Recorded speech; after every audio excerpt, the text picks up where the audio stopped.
Montaigne en douls atours vit une dame de beauté pure, ses yeux riaillent pleins 1387. Venice. Our tale begins amidst the narrow, damp alleys where the iodine-laden winds of the open sea complete their long journey, mingling with the scent of weary spice sacks, fresh vellum scrolls emerging from galleys, and the burnt agarwood drifting from the grand hearths of noble manors. The tolling of the San Zaccaria bells echoed against the stone walls of the Soranzo d'Este manor, repeating the yet unlived secrets of tomorrow. Standing as one of the most majestic structures of the district, the Soranzo d'Este manor rose with a solemn grace at the mouth where the Grand Canal spills into the San Marco basin. It held its ground between the commercial chaos of the Riva degli Schiavoni and the aristocratic silence of the San Zaccaria monastery, a mere stone's throw from the docked galleys, yet close enough for its shadow to graze the monastery walls. Here, the very heart of Venetian commerce beat. Under this magnificent roof reigned Lorenzo Soranzo d'Este, a paragon of prestige on the Riva degli Schiavoni. In his counting house, where he brought the purest pigments, rarest vellums, silks, and light-capturing gems of distant lands to the wealthy Venetian docks, Lorenzo was a visionary whose sharp intellect rivaled his unwavering integrity. His quiet life with his elegant wife Stella, whom he had wed 2 years prior, was now being crowned by the tidings of a coming child. The couple's cultural depth and sincerity made them the indispensable center of the city's most elite circles. The name, Soranzo d'Este, was not merely a symbol of fortune, but a synonym for unshakable trust, harmonized with timeless grace. In the early hours of a misty morning, as dawn was just beginning to break, the stone walls of the manor's bedchamber echoed with the first cries of labor. As the midwife washed the small body and swaddled it tight, she brought the joyful news to Stella that she had borne a daughter. Gazing at the tiny life in her weary arms, Stella sensed a profound, focused stillness in the infant's eyes. She did not flail aimlessly like other babes. Instead, she seemed to observe the play of light upon the walls with a startling solemnity. When Lorenzo rushed from his counting house to take his daughter into his arms, he was unaware that this child would one day preoccupy the entire world with her deeds. As he cradled her tiny fingers within his great hands, he imagined those hands one day holding silver spoons, feeling the finest silks against her skin, and bearing precious jewels upon her neck. They named this new and cherished member of the family Ginevra. Ginevra was, in appearance, a healthy babe, yet she remained indifferent to sound. It was not long before the reality of her deafness took hold. Silence fell upon Stella and Lorenzo.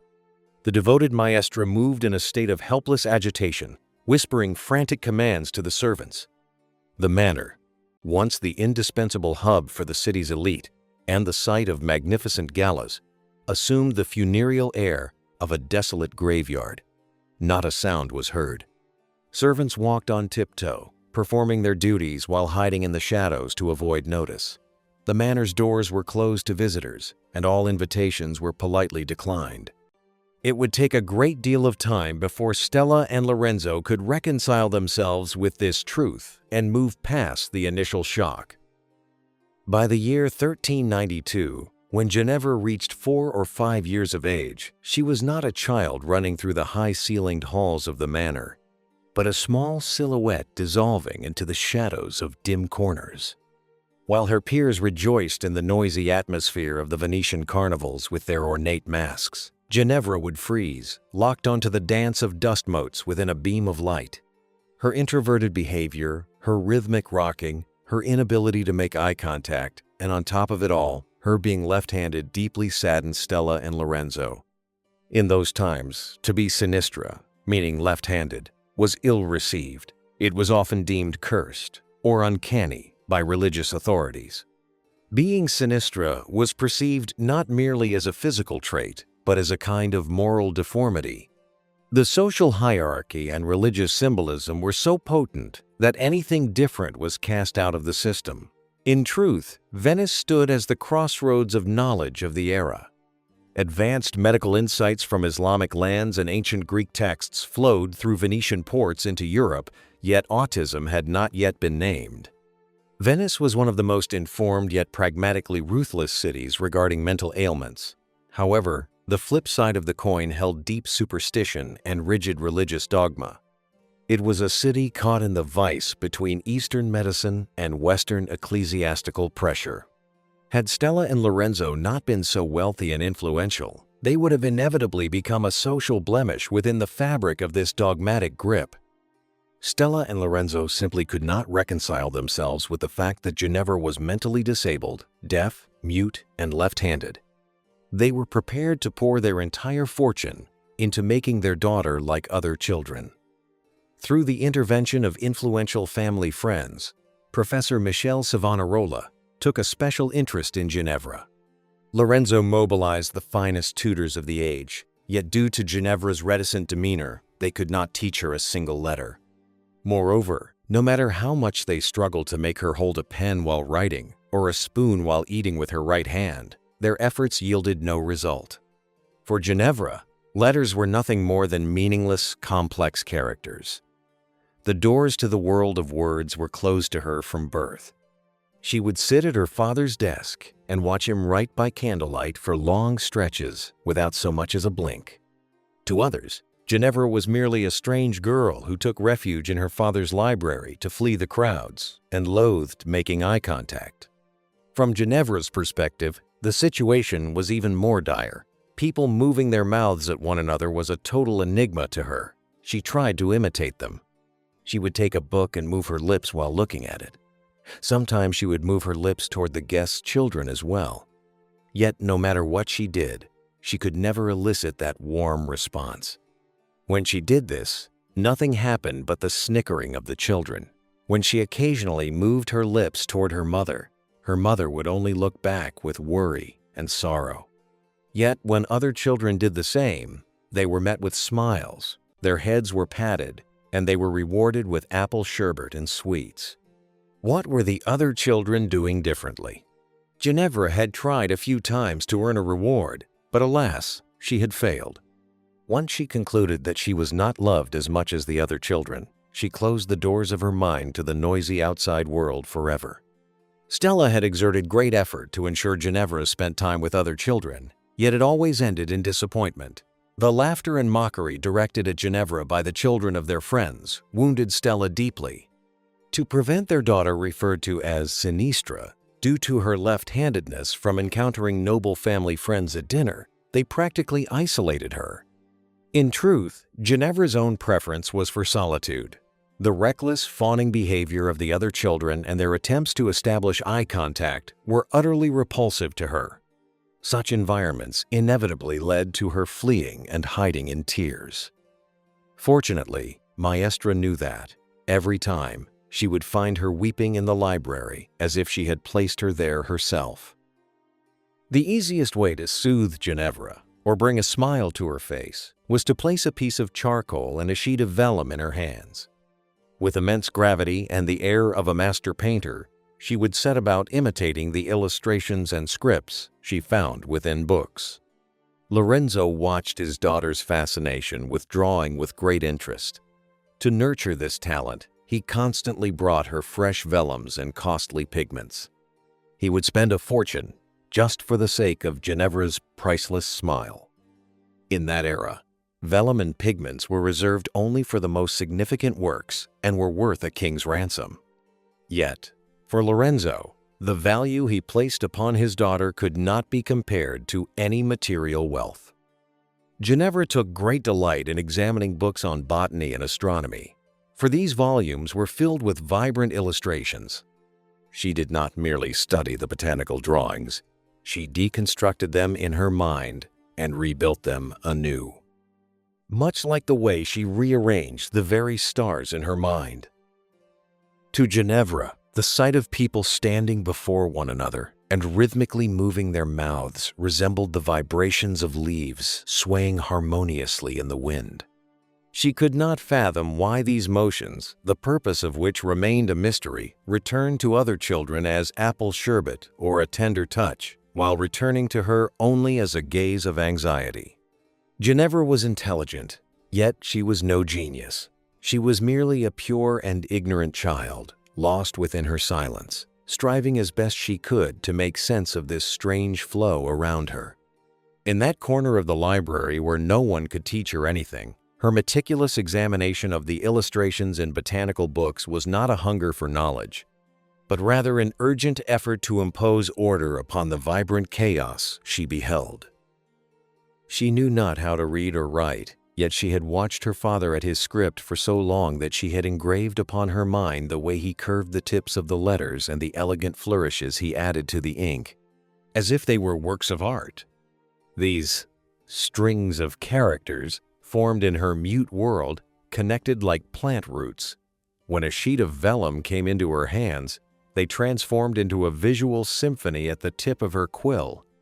Despite the failure of prestigious tutors who, despite the heavy sacks of gold ducats they received, could not teach her a single letter, due to her withdrawn nature, Maestra had succeeded in teaching her how to create watermarks on vellum by diluting the colors from the tin pigment box her father had brought.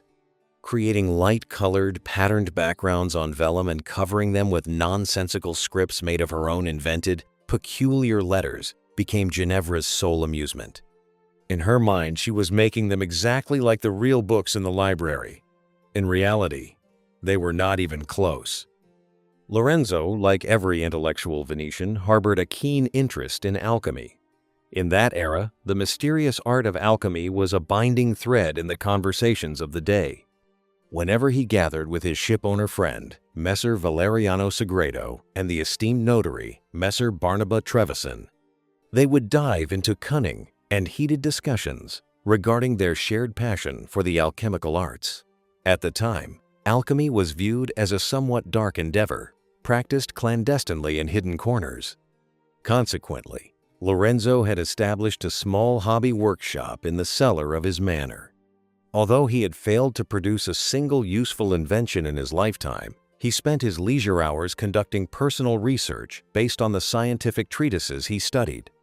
He permitted no mortal to set foot in his workshop, save for his only daughter and the apple of his eye, Ginevra.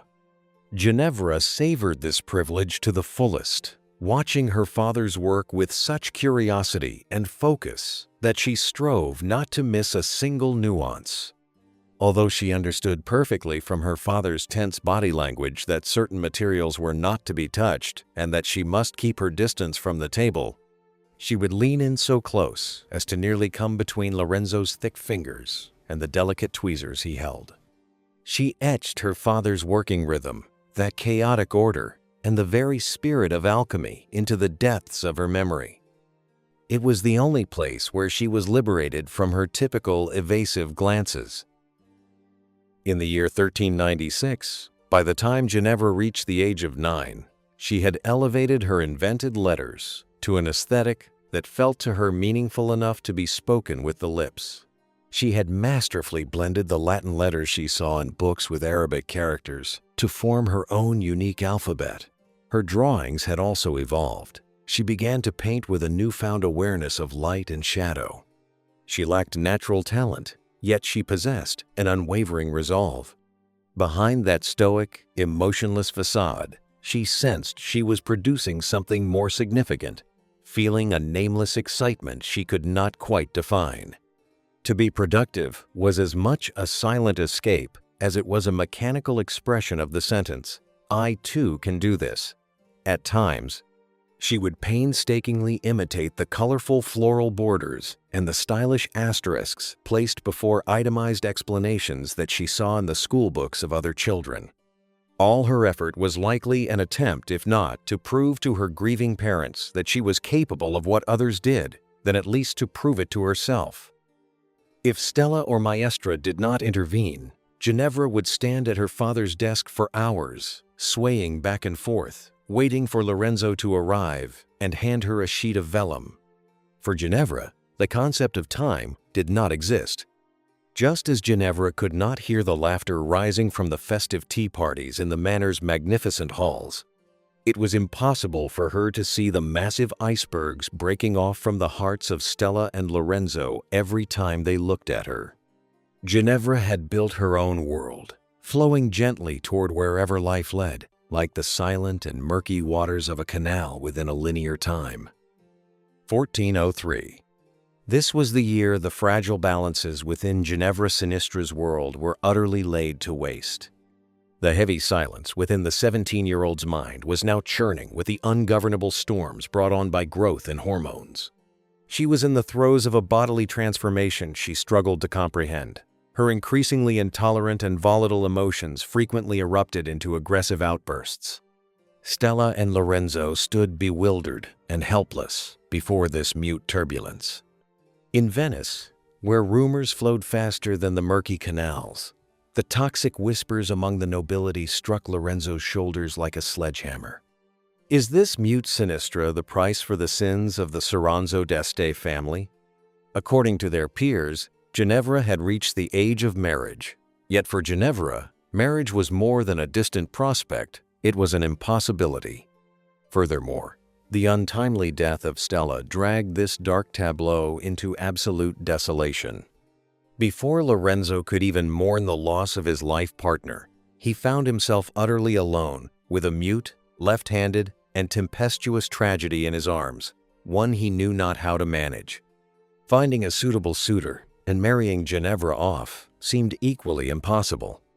The gossips rising from the back alleys of Venice had grown too heavy to be swept away by the canal's turgid waters.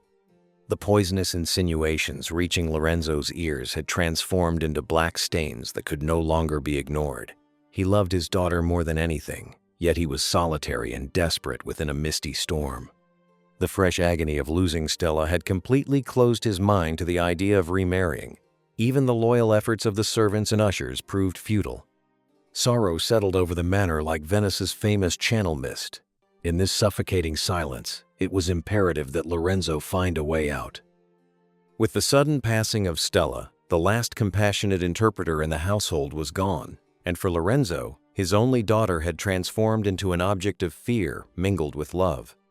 He had made the agonizing decision that for an orphaned, adolescent, hearing-impaired, and autistic young woman, the safest and most appropriate place far from the poisonous whispers of Venice would be the San Zaccaria Monastery. Standing before this cold stone edifice, where she was to continue her life as a member of the cloister, Ginevra Sinistra Soranzo d'Este watched her father's dialogue with the abbess with dull eyes, seemingly emotionless and indifferent. To an outsider, Ginevra appeared completely unresponsive as her father handed her over like a possession. She understood she was being left here because she could not move her lips like the others. She looked at the ground and tried to move her own lips. When no one noticed, she gave up. Her vacant gaze was fixed not on the abbess's moving lips, but on the rhythmic swaying of the heavy crucifix around the old woman's neck. She was trying to comprehend why the cross, which hung upon the walls of certain rooms in the manor, was now draped around this woman's neck. Deep within her mute loneliness, the shift from her gilded cage in the manor to a life opening onto walled stone gardens had stirred a faint excitement within Ginevra.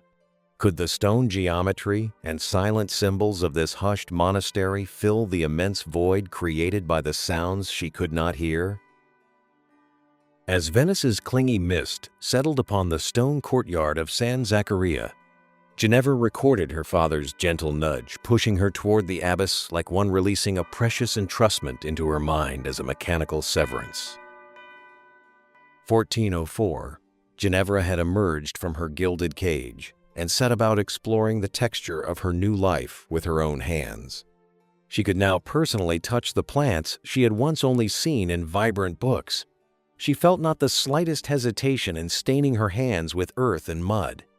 As she dug into the soil alongside the elderly gardener, Fra Frelano, she observed with wonder the colors of the flora, the veins within the leaves, and the secret mechanics of how roots gripped the earth.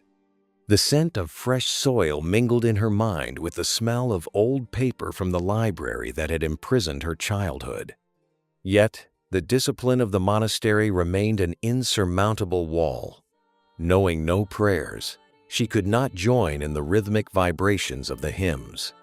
She merely stood when the others stood and knelt when they knelt, yet she could never fathom the reason behind these movements. She loathed eye contact and grew volatile when forced to sit through the suffocating stillness of the rites.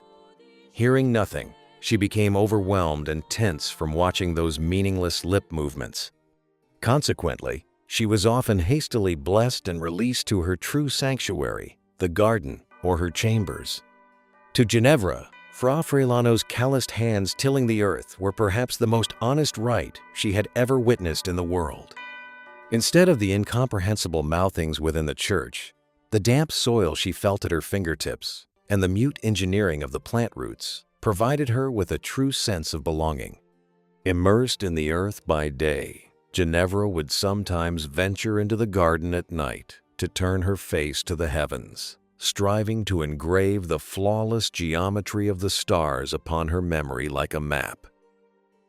Retiring to her chambers in the evenings, Ginevra began to blend the anatomy of the flora she discovered in the garden by day with the authentic plants of distant continents etched into her memory from the books in her father's manor, all woven together with her invented letters. Thanks to Lorenzo's generous donations to the monastery, Ginevra was largely exempted from the suffocating atmosphere of rites and lessons.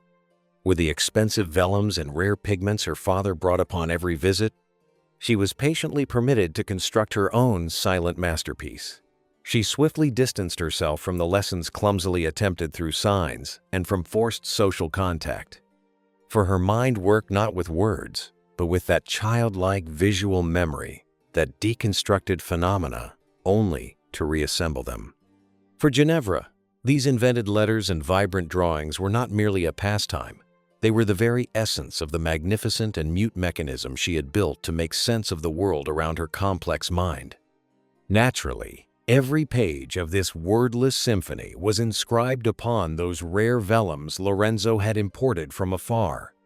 The arrival of a bale of parchment in Venice sometimes took seasons, delayed by storms or customs wars.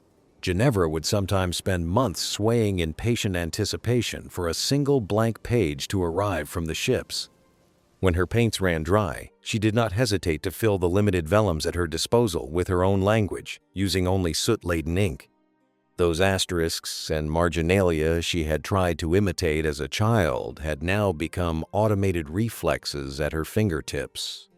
In particular, she obsessively and stubbornly graced the tips of every letter with those flamboyant flourishes from Lorenzo's handwriting, as if they were mute testaments to her unspoken devotion to her father. 1409. Aside from those soil-scented moments of freedom spent in the garden with Gardener Frelano, Ginevra Sinistra almost never left her precious journals, except to attend to her basic needs: bathing, eating, and sleeping. As the days pursued one another, her journals, filled with those meaningless strings of characters, were no longer limited to botanical drawings. They began to envelop the indelible moments of monastic life. In particular, bathing collectively with the other nuns had initially been an absolute torment for Ginevra. Once she was with difficulty calmed, she would observe the bodies of the other women with sidelong glances, later transcribing these strange moments into her journal as a depiction of a women-only bath. In this portrayal, the nuns were washing away not just their grime, but seemingly their very souls beneath water flowing from curiously interconnected pipes. Between these pipes, she interjected crucifixes seen in religious texts, the opening of the gates of heaven, and shapes symbolizing the purification of bodies by water and shafts of light. She wrote detailed explanations amidst the bathing women. Yet, alas, no one but herself could read this mute philosophy. Her only conception of the male form consisted of drawings she had seen in medical books as a child, which she could no longer clearly recall. Consequently, she drew only female figures in her journals, alongside plants and stars. Ginevra's journals were a definition of the flow of life, as perceived and felt solely through that feminine universe. Meanwhile, the heavy and damp atmosphere within the cloisters of the monastery was seeping into her lungs, making it difficult for her to breathe and leaving her weaker with each passing day. 1424. For Ginevra, this was not merely an illness, but a severance of the mute bond between her and her journal. Because the inhabitants of the monastery feared this feverish ailment resembled the plague, they would flee after leaving water and bread at her door. When Lorenzo learned during a routine visit that his daughter had contracted the plague and been sent to Lazaretto Vecchio, he was struck with horror. He rushed to the University of Padua. Professor Michele Savonarola remembered Lorenzo and his disabled daughter, intervening through his physician colleagues. A feverish bureaucratic process ensued.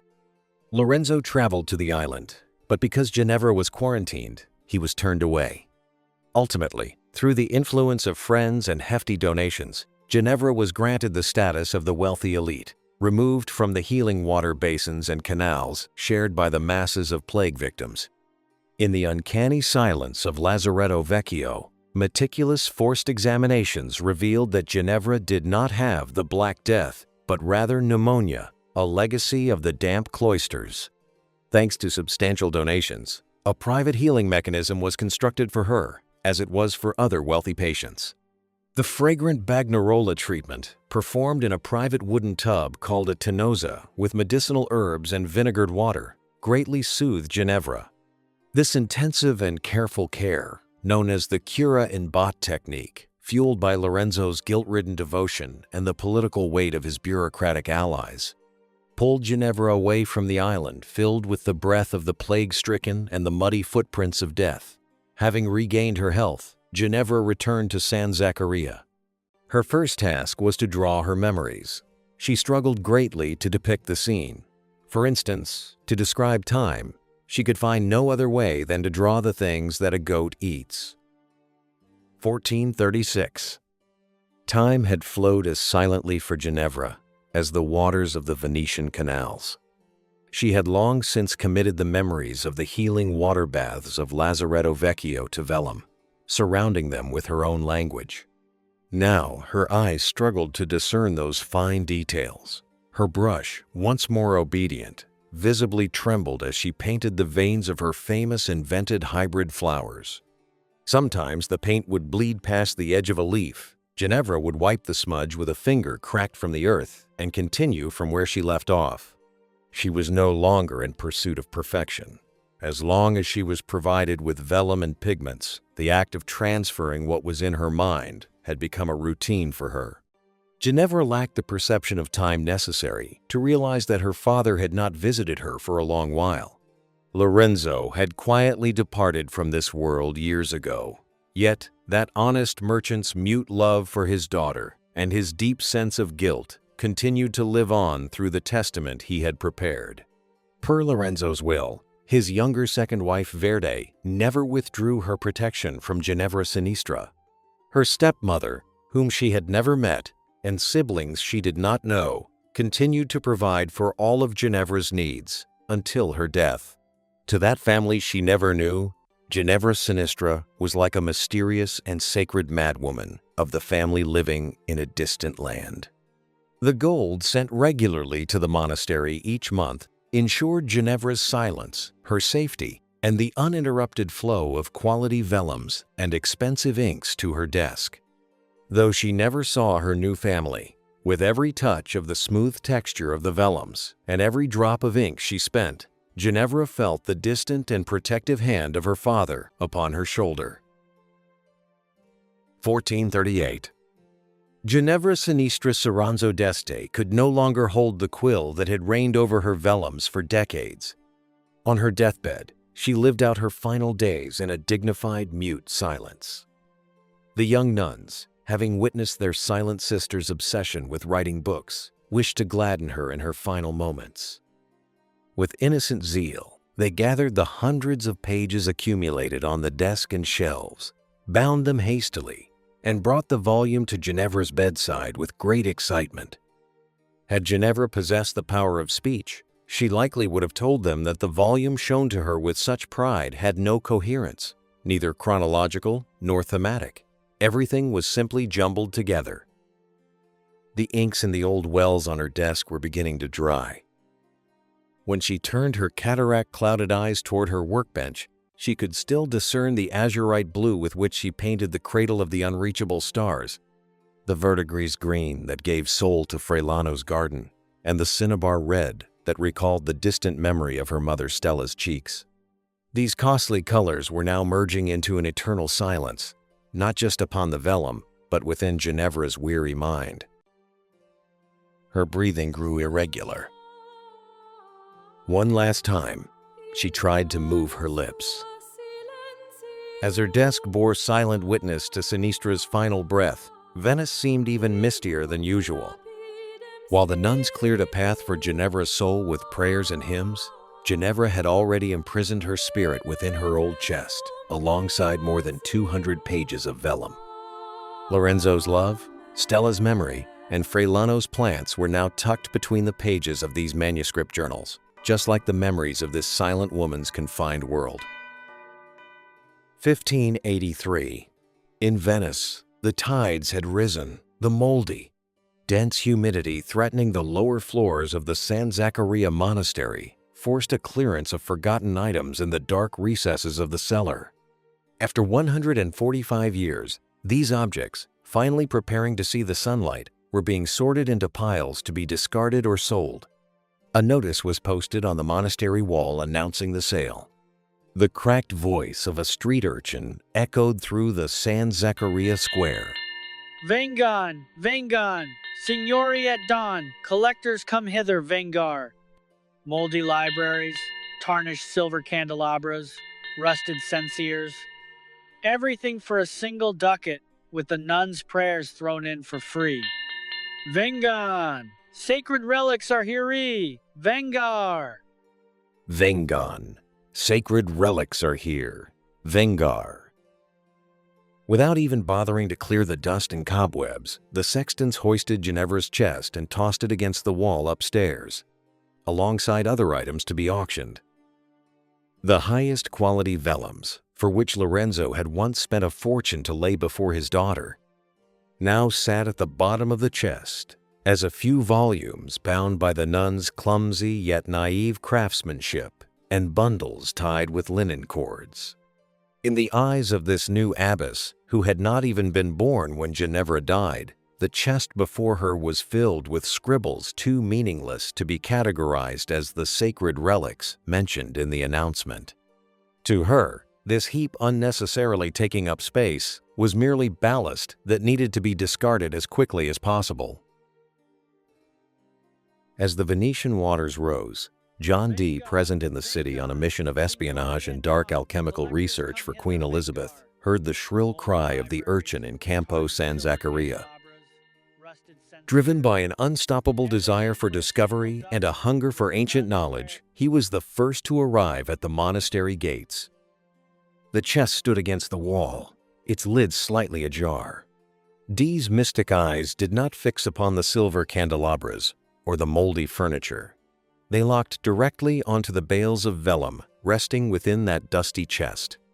In the 1400s, that quantity of vellum was a treasure in its own right.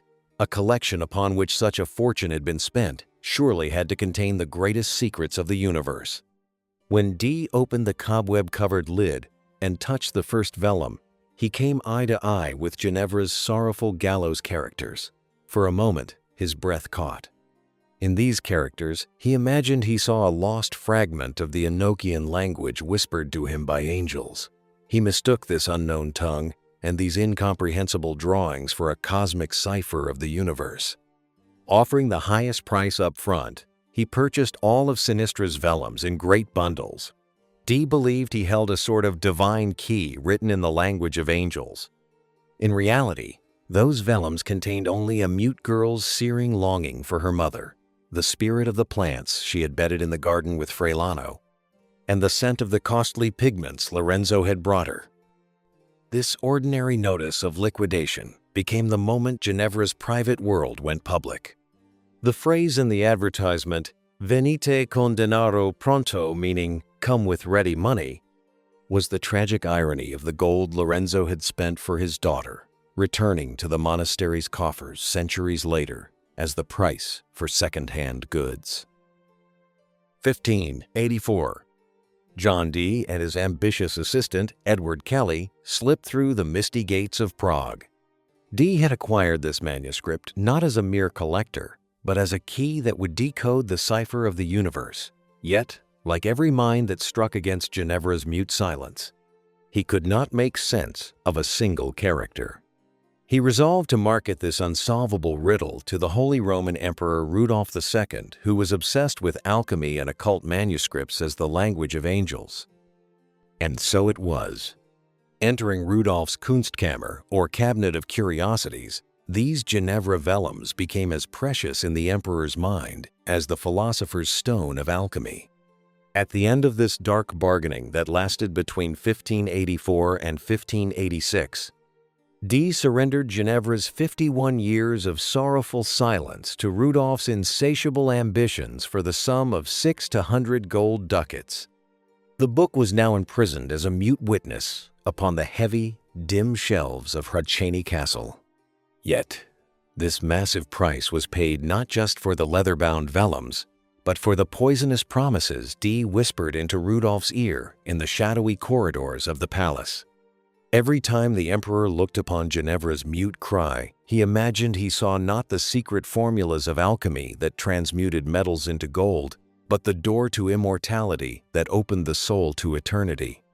As Dee and Kelly prepared to vanish into the misty streets of Prague with their 600 gold ducats, Rudolph locked himself in his room, dedicating the remainder of his life to making this mute riddle speak. In truth, the vellums within the chest had been bathed not in Rudolph's ambitions, but in Ginevra's unique silence. The manuscript, falling into a slumber on the dusty shelves of Hradčany Castle, was no longer just a book. It was a silent observer that would bear witness to the collapse of an empire. 1612. Following Rudolph's death, the book passed to the emperor's personal physician and director of the botanical gardens, Jacobus Sinapius Horkicki. The signature Jacobi de Tepanek, visible only under ultraviolet light on the first page, is the first foreign mark upon Ginevra's vellums. Sinapius's work on the manuscript was centered on analytical examination and verification of ownership. As a botanist and chemist, he consulted with other court alchemists to decipher the origin and content of this high-priced acquisition. He attempted to understand if the intricate plant drawings had any connection to his expertise in medicinal plants or materia medica. However, the fact that the drawings did not perfectly match real flora only deepened the document's mystery during his era. Every time Sinapius opened the manuscript amidst the true rare blossoms of the Imperial Botanical Garden, he felt a restlessness at his inability to match the strange leaves from Ginevra's quill with any earthly root or stem. Today, that ghostly signature appearing only under UV light is not just proof that a man of science took possession of this mute treasure. It is also the first official registration of rational reason's defeat before Ginevra's imagination. Despite being a master alchemist who distilled healing from the essence of plants, Sinapius could find no antidote for Ginevra's poisonous silence. In his hands, the book transformed from a botanical work into a silent curse defying the laws of nature, and once again, not a single letter was deciphered. 1622. The book passed from hand to hand within the alchemical circles of Prague. No one understood a thing, yet everyone was certain they held something of immense importance. The Prague alchemist Georg Barisch dedicated his life to deciphering this book. In his desperation, he wrote letters to the Jesuit priest and polymath of the era, Athanasius Kircher, seeking aid. He mistook the book for the key to Egyptian hieroglyphs. Upon Barisch's death, the book passed to his friend Johannes Marcus Marci. Marci sent the book to Kircher in Rome. The famous letter dated 1665 tucked inside the manuscript remains today the most significant historical evidence within the Voynich Manuscript. Among the smoking retorts in the soot-stained laboratories of Prague, these vellums became a mysterious obsession for alchemists starting from 1622. Georg Barisch devoted his most productive years to seeking a true cure within Ginevra's invented flora. He was desperate enough to believe these complex characters were a secret gateway to the lost hieroglyphs of ancient Egypt. The letters Barish wrote to the brilliant Athanasius Kircher, filled with cries for help, were in fact the ultimate test of the human mind against the unknown. When the mysterious book set out for Rome in 1665 in the hands of Johannes Marcus Marci, the famous letter tucked inside was not just a title deed, it was a formal confession that Ginevra's silence had finally brought even Europe's brightest minds to their knees. The book had escaped the alchemical fumes of Prague, only to enter a much deeper slumber within the theological and occult labyrinths of Rome. 1665. The book reached the library of the Collegio Romano, or Jesuit College in Rome. For the vellums, now encased within Rome's marble chill and the Jesuits' theological armor, the lost centuries had begun. When even a polymath like Athanasius Kircher stood helpless before this mute alphabet and abandoned the book to the dark shelves of the library, Ginevra's spirit fell into a profound slumber. From the 17th to the 20th century, it remained far removed from the Napoleonic Wars, revolutions, and the chaotic noise of industrial shifts, resting in the dark, dusty archives of Rome. When the chaos of the 1870s swept over Europe and the threat of the Kingdom of Italy seizing church property loomed, the Jesuits carried this riddle with them as they smuggled their most precious treasures and manuscripts out of the Collegio Romano. Hidden within the secret vaults of Villa Mondragone in Frascati, near Rome, the manuscript was no longer merely a seedy book amateurishly bound in goatskin. It was the silent cry of a forgotten deaf, left-handed and autistic woman hurled into a future century waiting to be discovered. At times, Ginevra Sinistra's innocent journal had even been slandered with the accusation that it might have been written for diabolical purposes. Throughout a journey whose destination remained unpredictable amidst frantic searches, philosophical and scientific theories, and even occasional injustices, Sinistra's journal had been preserved with utmost care until the present day, simply because the curiosity it piqued, the mystery it held, and the sophisticated materials it employed created the perception of an object that must not be harmed. 1912. The Polish book dealer and antiquarian Wilfrid Voynich purchased a group of rare books from the Jesuits, who were in a financial crisis. Among them was that nameless old volume, bound in seedy goatskin. Voynich was profoundly struck by the plants and strange characters within. He dedicated the rest of his life to deciphering this book and introducing it to the world. It would not be wrong to say that he was as unsuccessful in his efforts as the other unfortunates who had tried, yet the manuscript began to be known by his name. When Voynich looked into these vellums, he imagined he saw ancient secrets and unsolved ciphers. In truth, what he held in his palms was merely the mute cry of a misunderstood soul who, like every child, deserved to be loved. Throughout history, every hand that touched this book tried to interpret it through the lens of their own world. Some sought secret formulas, some the key to power, and some a forgotten wisdom. Yet Ginevra had hidden between those meaningless, strange letters only the taste of apple sherbet, the joy of colorful candies, the longing for a head that was never stroked, and the incurable ache of her silent despair. The ambition of mankind circled these pages like a snake trying to bite its own tail.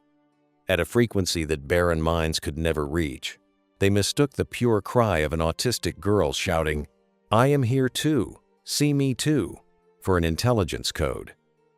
These manuscripts, tucked away on the cold and sterile shelves of Yale, are not a world mystery, but humanity's coldest and greatest defeat in empathy. Wilfrid Voynich gave his name to this book, but he could never see the little girl at its heart. After Wilfrid's death, his wife Ethel left the book to her friend Hans P. Krauss. 1969. Krauss was interested only in the material aspect of the book. Unable to sell it, he donated it to the Yale University Beinecke Rare Book and Manuscript Library. Thus, the odyssey of a journal's mute cry reached its end. In my view, The sole reason the Voynich Manuscript has remained unsolved for 600 years is humanity's inexhaustible pride. The scientific world has constantly focused on the question, what is it hiding? Searching for a sophisticated cipher, a secret cult language, or a lost civilization. The real question should have been, what is it failing to do?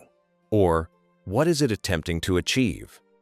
Ginevra Sinistra did not write these pages so that no one would understand them, but because those lines were the only way she could express that autistic symphony which no earthly language could describe. In her journal, composed of supposedly repetitive, obsessive letters and words, she had effectively signed every single page with those flamboyant, curving flourishes. While pouring her lazaretto memories onto the vellum, she depicted the thyme used in the Bagnarola treatment as the herb the goat eats, and Helleborus as the poisonous plant in the mouse's mouth. Was there any other way she could have done it? The birth of Ginevra Sinistra. When I first looked at the Voynich Manuscript, I could not make sense of anything. It aroused a feeling within me as if it wanted to explain something but was unable to do so. I researched on the internet. The fact that the castle battlements seen in Voynich's Rosette's map diagrams were in the shape of a swallowtail pointed to regions like Venice, Verona, and Vicenza, meaning northern Italy. I immediately set to work on my research. When a detail of a Venezia Pozzo I came across on Jacopo de Barbari's map was added to the swallow-tailed Ghibelline battlements, all geographical coordinates began to point to a single spot. Because a Venezia Pozzo is a mechanism that operates on the logic of collecting rainwater that falls onto that envelope-shaped, sloping marble surface seen on the screen, filtering it, and channeling it into the central well. Since there was no natural source of fresh water in this isolated area built upon piles driven into the canals, they used to store rainwater in a hidden clay-lined cistern beneath that pozzo. In other words, this was a system unique to Venice. When the latest carbon test whispered 1438 for Ginevra's final vellum, there was still half a century before this map would be drawn. Ginevra never got to see these lines. Yet, a century later, when I placed these unyielding architectural structures, etched between those compass roses, on Barbari's famous map, side by side, no option remained for Ginevra's birthplace other than Venice. Furthermore, those strange pseudo-Arabic characters I focused on could only gain meaning in a port city like Venice, where the textures of East and West merged with one another. And this fictional character who lived in that period had to be female, because all the drawings pointed to a feminine world. The technical criteria supported this as well. The writing speed fluid, rounded, and pressureless indicated a non-hurried internal process. The ink usage, homogeneous and balanced, showed a meticulous and orderly working discipline. The character set based on the Latin alphabet but with an invented pseudo-Arabic structure carried the fingerprints of a creativity outside academic rules. And the visual layout, with the texts merging with the illustrations, showed an intuitive and holistic approach rather than an analytical one. Since I am also left-handed, I know it well.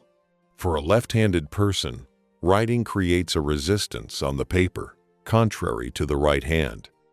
The pen angle in those pseudo-writings, and the tendency to push instead of pull in the entry strokes, also suggested that this character must be left-handed. And the obsessively persistent repetition of certain pseudo-words and characters, such as almost every line in the text starting with the same letter, caused me to believe that she had an autistic obsessive personality.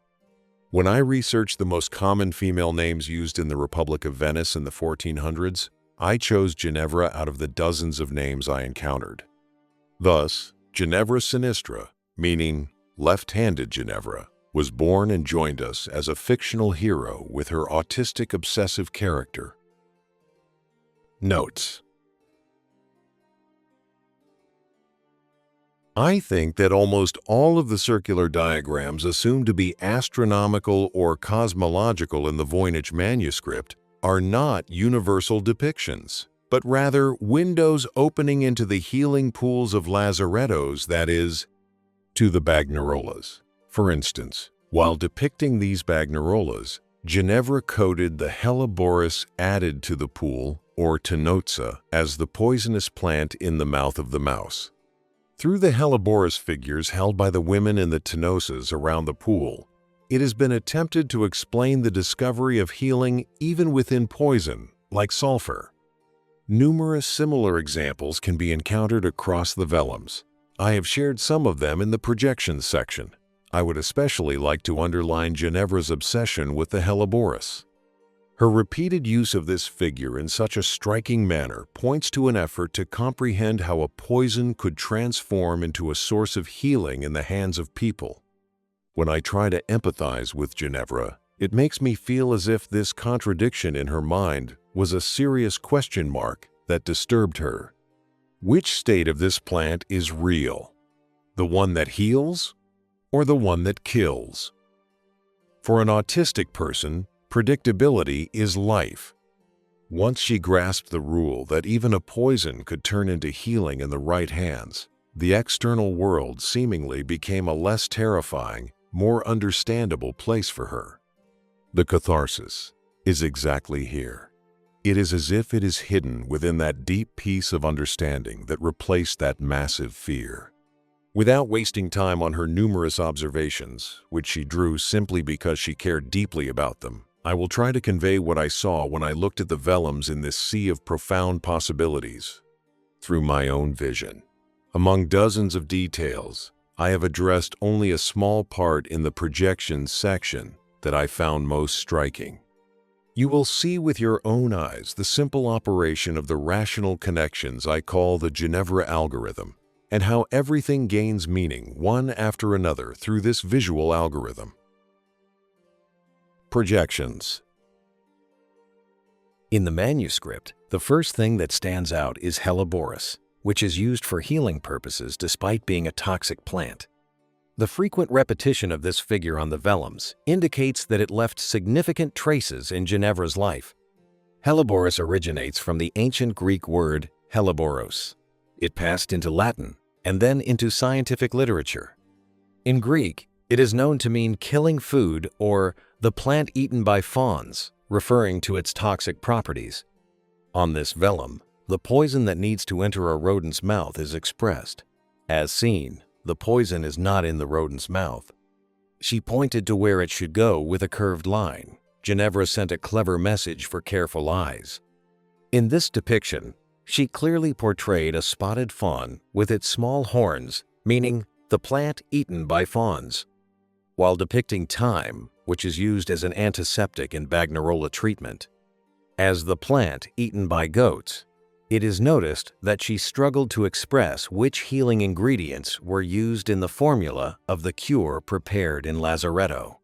Ginevra clearly tried to explain, by drawing, what she could not express by writing.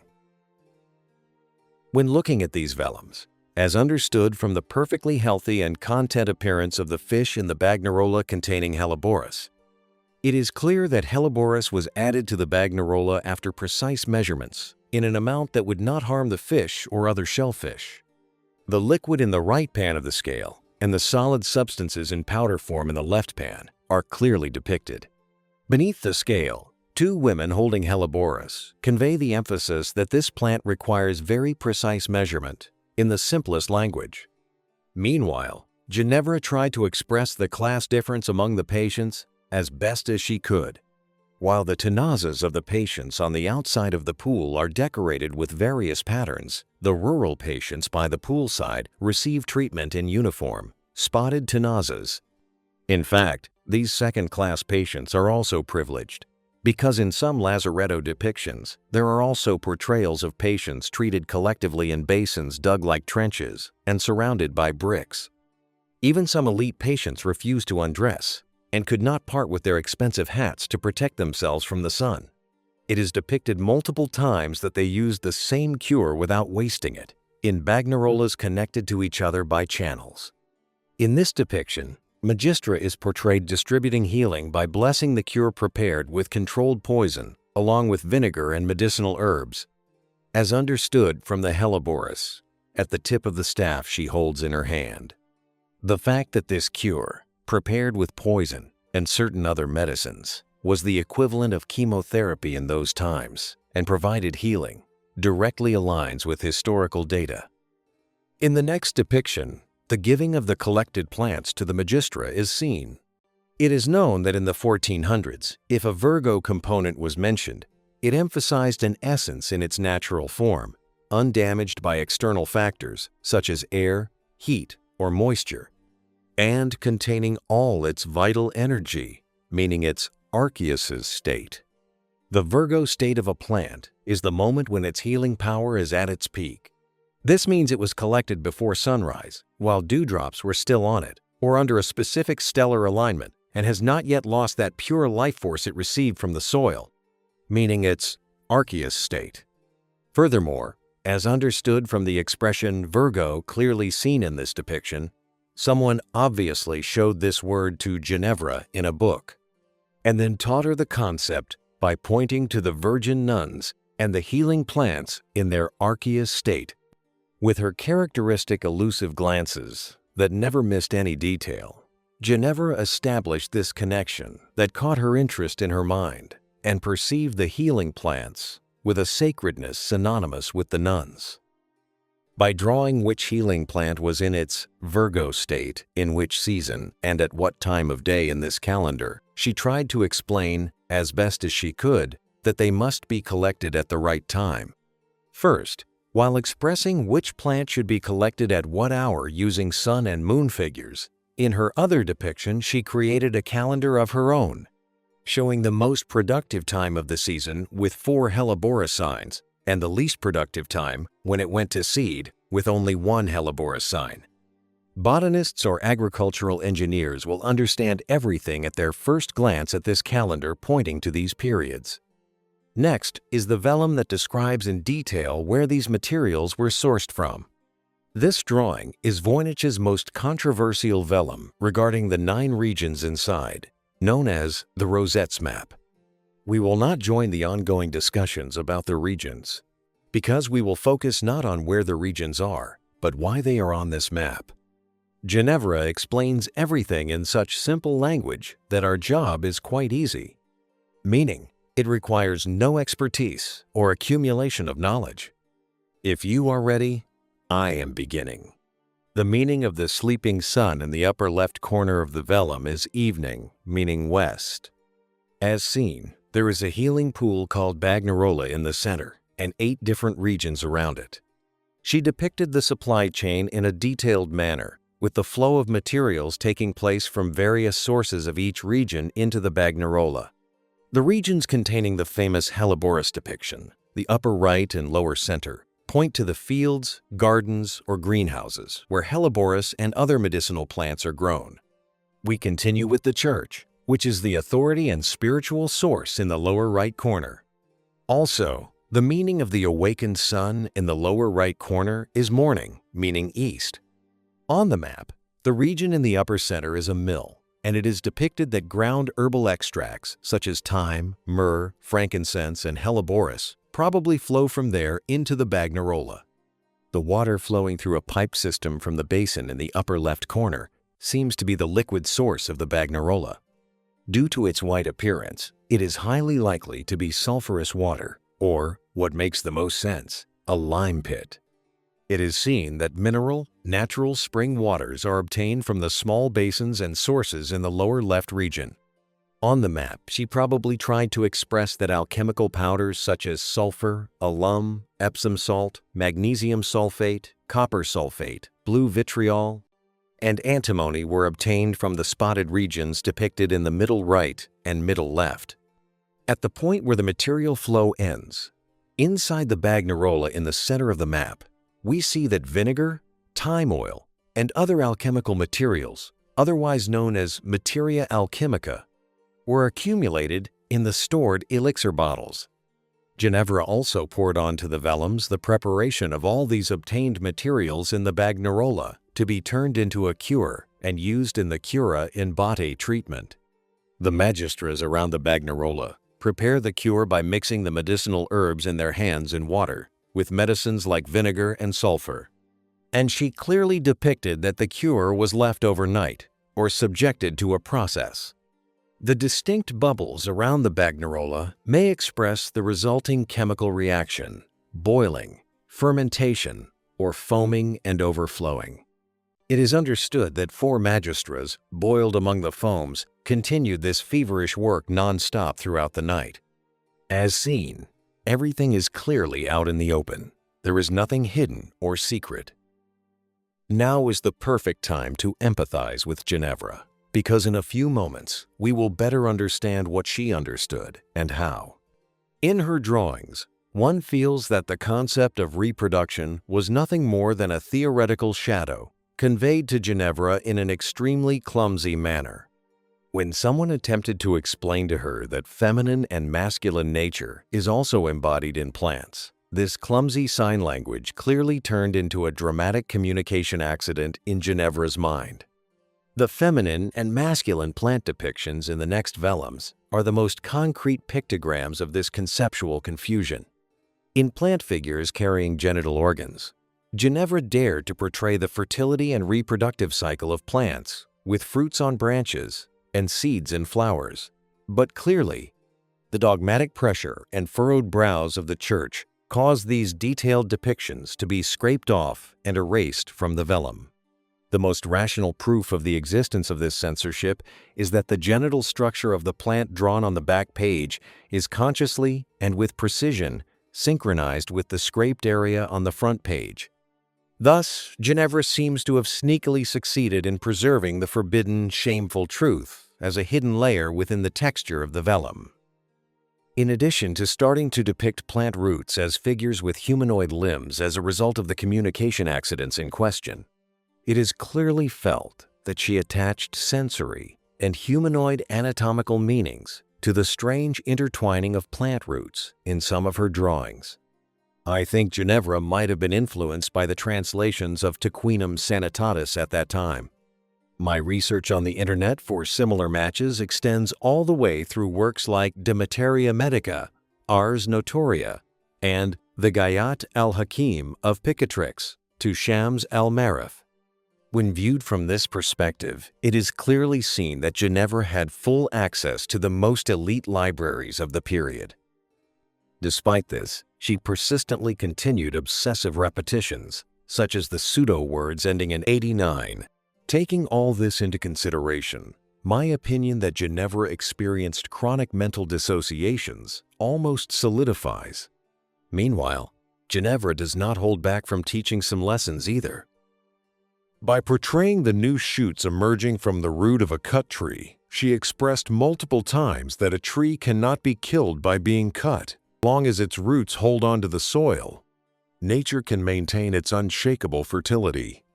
Evidently, the process of a cut plant sprouting astounded Ginevra, and she wanted to share this excitement in her vellums. When I began to notice that hidden dictionary within Ginevra's vellums, I realized there was a reason behind every single line she drew and every detail she added. For instance, in the next vellum, there are again women collectively inside the water, but this time the situation is different. This water basin is not a bagnarola. Windows and walls are clearly depicted outside the basin. Thus, she explains that this basin is inside a building, meaning this place is portrayed as a sacred spring, just like the cistern in the crypt of San Zaccaria Monastery. While the women clean themselves with one hand, they clean the back of the friend in front of them with the other hand, meaning this is not a healing pool, it is a bath depiction in a cistern.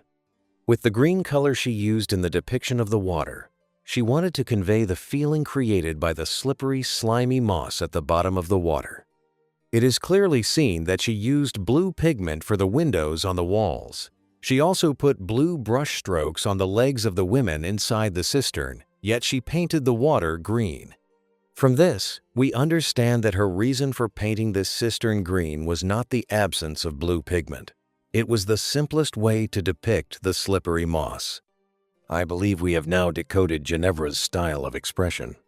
While she depicts what she sees in its simplest and most straightforward form, despite the lack of skill in her drawings, it is also impossible to miss the spark of intelligence in her expressions. For example, in the next vellum, you can see how she depicted a specific plant with the most explanatory expression to describe it. If she had drawn an ordinary lizard under the sharp-leafed plant in this vellum, it would have directed us straight to the first plant we could associate it with, the yucca plant, or we would have been lost among dozens of similar plants like agave or aloe. However, by adding an ear to the lizard, Ginevra made us think that it was not a lizard, but a dragon. Thus, cutting through all those wrong forks in the road, she directed us straight to Dracaena Draco. This is the most elegant navigation constraint history has ever seen. If you have followed the story this far, I am certain you will no longer be able to look at the Voynich Manuscript with the same eyes. Today, these vellums sleep in the sterile showcase of Yale, no longer as a headache, but within this vindication I call the Diary of Ginevra, with the piece of a child whose hair has been stroked and who has been given apple, sherbet, and candy for the very first time. Thank you for watching.